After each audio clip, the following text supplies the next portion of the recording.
Hi, everybody. Welcome to our social media posting training.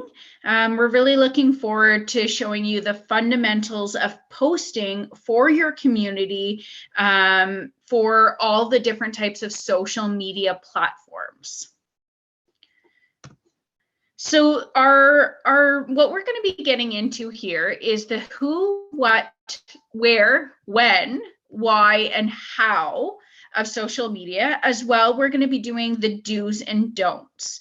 We're hoping that from the start, we'll be able to kind of go through each one and show you who's going to be posting, what does get posted, and so on. So the 5 W's is what we'll be overviewing. The next is that if you are viewing this presentation, essentially that you are likely an administrator for your community. And with that, it does come great responsibility. Different roles will be posting for various reasons. Activities are going to be showing fun, events highlighting the lifestyle, while marketing might be posting sweet highlights, open houses, etc. So those that are posting could be anywhere from an activity manager, general manager, the leasing manager, receptionist, and or the owner. It is a privilege to have access to this, so it can be removed at any time for misuse. What gets posted to social media? It is important to recognize that people should be posting on social media. It is important to recognize what should be posted on social media platforms. People love viewing the fun, outside the box programs and seeing testimonials of residents that they have living in their community and what they have to say. Often food and drink posts are also very well received. So as you can see here, we have a post for Brookside Senior Living. What's really great about this post is that they've got different angles, great lighting, some detailed shots, and ultimately these are a mixture of some of the things that do get posts on your community page. What gets posted to social media? So ultimately, activities are one of the most important when it comes to social media. People love to see smiling faces, the residents having fun, staff having fun, feeling engaged. Although many family members follow the community on their Facebook or social media platforms, it's important that we're also recognizing that it's not just for the family, that we are looking for capturing those prospects that are seeing those pages. So the next one here is, we really feel that, out of the box activities are a great one to post for activities, because ultimately it sets you aside, it makes you different. It is nice to see sometimes the decor as well, and then ultimately keeping up with the independent lifestyle activities. So the next one is what gets posted to social media. So in terms of testimonials, gathering testimonials are very imperative for the community. Testimonials can be vary from current to past residents, family members, staff, community partners. Testimonials are written and should be accompanied, though, with a branded picture of some kind with the community. We've learned that over time, when we just post words, it doesn't capture the audience like it would as if you had a photo with it. So it is very important that whatever you are hoping to post in terms of a testimonial, that it's not just written. If you'd like to see some more examples, I'll be sending some after, but there's a really great one with Solva Senior Living that ultimately have a branded picture with the words, and that really helps as well capture the attention of the audience.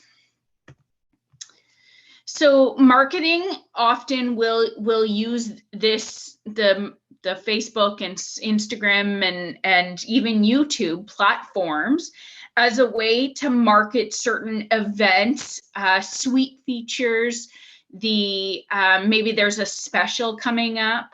Facebook and Instagram, in this case, often we will boost the post so that it does give more visibility, especially for the marketing. Is often the platforms, this is to drive people to the page, bring awareness to the page. So marketing can take advantage of that. And especially if we can get a following up on a Facebook page, it really does help, because people have often will come and say, oh, I saw this on Facebook, or I saw this on Instagram. So it's very important that marketing does that as well.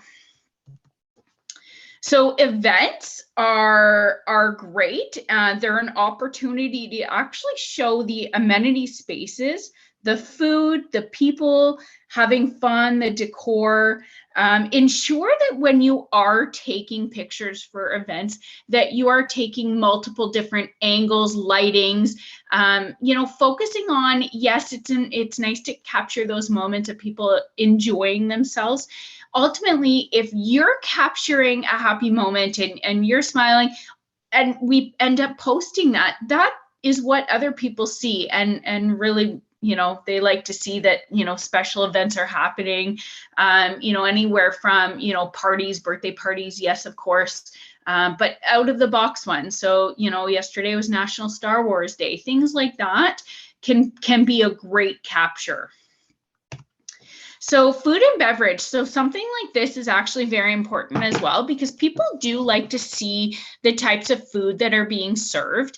I always recommend, the different angles that you can use for the food and beverage is really important. I find that there's a lot of stereotypes floating around with food in retirement communities. So trying to keep that in the back of your mind, that when you're taking photos of maybe, let's say, something that, maybe it's a barbecue, that's not something that happens as often. So taking different pictures of today's barbecue day, and taking the different angles and posting that, rather than, if let's say it's meatloaf or liver and onions, then, that is a stereotype that ultimately is something that we're trying to break that. So posting photos like that might not be the most beneficial for the community.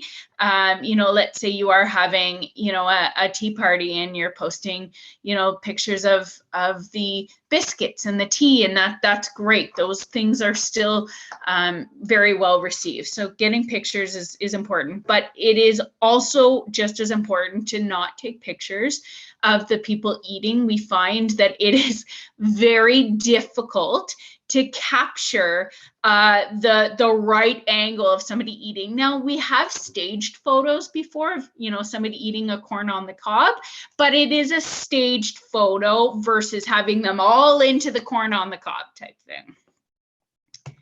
So the next slide is essentially where the posts get posted. So there's Facebook, of course, Instagram, videos could be keeping them very short, and then there is for longer ones. So we have done things like actual tours of the community, and those get posted on YouTube. Now, with these, it is important to know that Facebook doesn't let you typically post a picture with a video. So keep that in mind, that you either post just the video or just the pictures. And also keeping a limit to those. I think it's important that, we're not uploading 50 photos of the same person doing the same thing.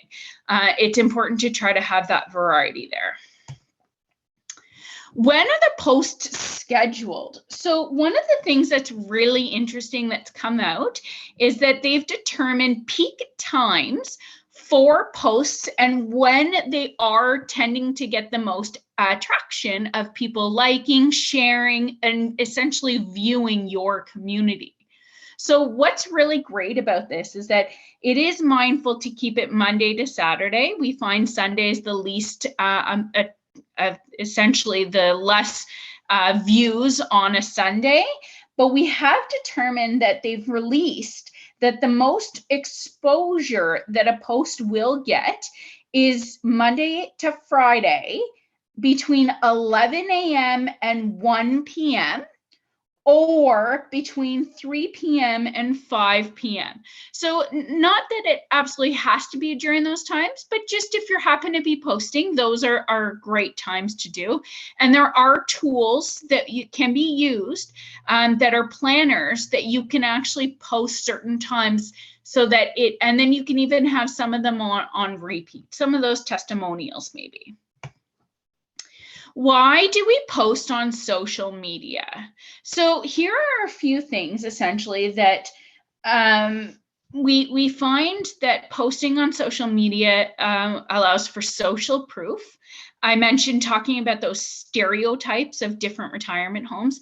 So different stereotypes, again, we'll jump into that as well, what types there are and how to combat that.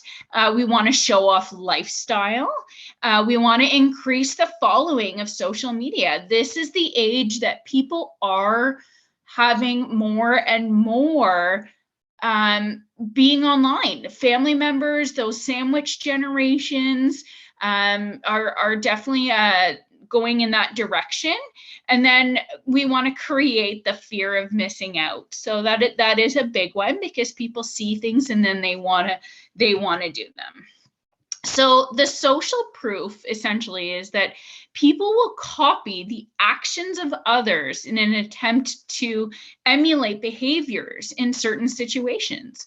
So people see themselves and they do want to copy that. That's why you'll often see things, people buy on Amazon, people buy on different media platforms, and you have those influencers. Well, essentially we want to create that social proof of the fun, active lifestyle. So again, we see here in this picture, super fun, great angles, people laughing, and we're creating that proof that there is the fun happening essentially.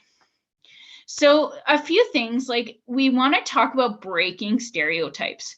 So in a lot of communities, stereotypes could be, things like when you think of a retirement home, back then, people used to say, that it's a place that people go to sleep and they're sleeping in the lobby and they're, it's a place to go and the food's not good. And essentially that we're trying to break those stereotypes.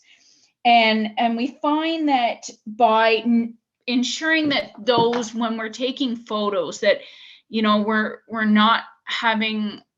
we're being very mindful of those stereotypes, because that's something we want to not be posting, is pictures of people sleeping in the lobby. Even if you have a photo and somebody in the background is sleeping, you have to be very, very mindful of the photos that you're taking. And people want to feel very, alive and vibrant. So another stereotype is also, nursing passing out medication and everybody's in walkers and wheelchairs. So again, I ask that when, we are taking photos, we are being extremely mindful of those stereotypes. So we want to showcase the lifestyle, the fun, the opportunities that people have when they come into our communities.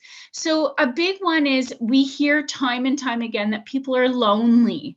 So we want to take the pictures of friendships, learning new skills. I absolutely love seeing on social media when communities are doing, woodworking, and you have a group of ladies, all of a sudden they're doing woodworking, and you're doing something that they see and they could learn a new skill. And often people who are viewing that social media think, oh, maybe I could do something like that. And it creates a really neat atmosphere and buzz about that community when there is different skills being, introduced into the community. And then, of course, too, we talked about the stereotype, and we want to, combat that. And we want to have pictures of enjoying delicious meals, and, maybe going out into the community and doing things like that.